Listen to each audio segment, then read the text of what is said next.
दोस्तों, अगर आपने इस कहानी को पूरा सुन लिया तो आपको ये समझ में आ जाएगा कि आप अपने आप को याद रखने योग्य कैसे बना सकते हो। तकरीबन 100 साल पहले एक आदमी सुबह का अखबार देख रहा था और अचानक वह अपना नाम मृतकों की नामावली वाले पेज पर देखकर अचंभित और भयभीत हो गया।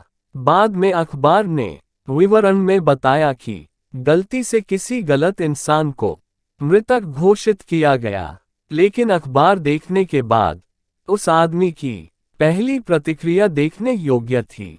वह यही सोच रहा था कि वह यहाँ है या वहाँ है, और जब विवरण को देखते हुए उसने उन्हें धैर्य को वापस प्राप्त किया, तब उसके दिमाग में दूसरा विचार यह आया कि लोग उसके बारे में क्या सोच रहे होंगे जब लोग मृतकों वाली नामावली वाले पेज पर पढ़ेंगे।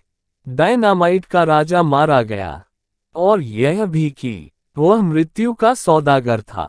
उस आदमी ने डायनामाइट की खोज की थी, और जब उसने मौत का व्यापारी ये शब्द पढ़े तो उसने अपने आप से ही एक प्रश्न पूछा, क्या इसी नाम से मुझे याद किया जाएगा? उसने उस समय अपनी भावनाओं को महसूस किया और निश्चय किया कि वह इस तरह याद रहने वाला नहीं बनना चाहता। उसी दिन से उसने शांति के लिए काम करना शुरू किया। उस आदमी का नाम अल्फ्रेड नोबेल था, और आज वह महान नोबेल पुरस्कार के लिए याद किए जाते हैं। अल्फ्रेड नोबेल 1901 से भौतिक विज्ञान, रसायन विज्ञान, चिकित्सा, साहित्य और शांति के क्षेत्र में महान उपलब्धियां प्राप्त करने वाले पुरुष और महिलाओं को नोबेल पुरस्कार देकर सम्मानित किया जाता है। वो संस्था 1895 में स्थापित की गई, जब अल्फ्रेड नोबेल ने अपनी वसीयत में लिखा था कि वह अपनी सारी जायदाद नोबेल पुरस्कार देने के लिए छोड़कर जा रहे हैं। जैसे अल्फ्रेड नोबेल ने अपनी भावनाओं को महसूस किया था और पुनः अपने गुणों को स्थापित करने की ठानी थी, उसी तरह हमें भी एक कदम पीछे जाकर आगे बढ़ने की सोचनी चाहिए।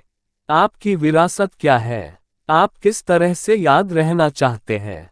क्या आप अपने आप को याद करने योग्य बनाना चाहते हैं? क्या आप अपनी कमी महसूस कराने वाला बनना चाहते हैं? ये कुछ सवाल ऐसे हैं जो शायद ही हम कभी सोचते हो, लेकिन इस सवाल का जवाब इस एक छोटी सी कहानी में तलाशा जा सकता है। बस सिर्फ हमें अल्फ्रेड नोबेल की ही तरह अपने दिल की आवाज को सुनना होगा कि हम जो कर रहे हैं वह अच्छा है या बुरा। अगर हम चाहते हैं कि लोग हमें एक अच्छे इंसान के रूप में याद रखें, तो हमें अपने जीवन में अच्छे काम ही करने चाहिए, तभी लोग हमें भले रूप में याद रखेंगे। दोस्तों, जीवन का कोई भरोसा नहीं है, इसलिए जो भी करना है अभी भरपूर समय है, अभी कर डालिए, क्योंकि अच्छे कामों को कल पर टालना सबसे बड़ी मूर्खता कहलाती है।